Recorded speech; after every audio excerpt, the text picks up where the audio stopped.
നോമ്പുകാലം കൂടുതൽ ആത്മീയ വളർച്ചയുടെ ഒരു കാലമാണ്. നമ്മൾ ഓരോരുത്തരിലും മാറ്റങ്ങളും മനപരിവർത്തനവും ഉളവാക്കുന്ന ഒരു വഴിത്തിരിവിൻ്റെ കാലം.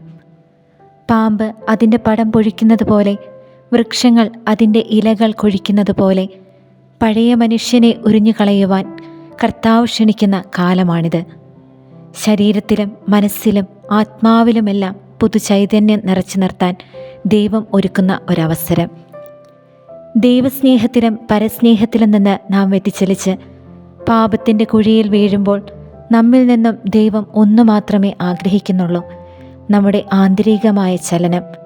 അതായത് തെറ്റുകളുടെ അന്ധകാരത്തിൻ്റെ പടുകുഴിയിൽ നിന്നും എഴുന്നേറ്റ് പ്രകാശമാകുന്ന ദൈവത്തിലേക്കുള്ള ഒരു തിരിച്ചുവരവ്.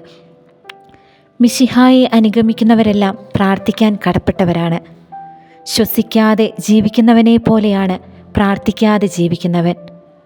ഈശോ രാത്രി മുഴുവൻ പ്രാർത്ഥിച്ചിരുന്നതായി വചനത്തിൻ്റെ ഏടുകളിൽ നാം വായിച്ചെടുക്കുന്നുണ്ട്. ഇന്ന് നാം പ്രാർത്ഥനയെ മറക്കുന്നു. കടമ തീർക്കലിൻ്റെ ചടങ്ങായി പ്രാർത്ഥന മാറി. ഒരുമിച്ച് പ്രാർത്ഥിക്കുന്ന കുടുംബം ഒരുമിച്ച് നിലനിൽക്കും എന്നാണ് സഭാപിതാക്കന്മാർ പറയുന്നത്. നോമ്പിൻ്റെ നാളുകൾ പ്രാർത്ഥനയുടേതാണ്. 40 നാൾ മിശിഹ ഉപവസിച്ചു, എന്നാൽ അവിടുന്ന് പ്രാർത്ഥനയിൽ ആയിരുന്നു എന്നുകൂടിയാണ് അർത്ഥം. ഈ നോമ്പുകാലം ഈശ്വര സാന്നിധ്യം അനുഭവിച്ച് അവൻ്റെ കൂടെ ആയിരിക്കേണ്ട അവസരമാണ്.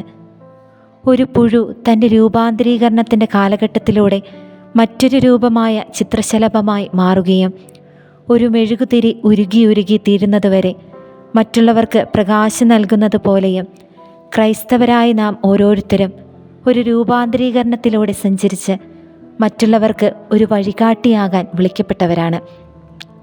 ഈ നോമ്പുകാലത്ത് ഒരു നവസൃഷ്ടിയായി മാറുകയും ദൈവത്തിൻ്റെ ചൈതന്യം പ്രാർത്ഥനയിലൂടെയും പുണ്യങ്ങളിലൂടെയും അനുഭവിച്ചറിഞ്ഞുകൊണ്ട് സഹചര്യരെയും ദൈവീക നന്മയിൽ നയിക്കുവാൻ നാം സന്നദ്ധരാകണം.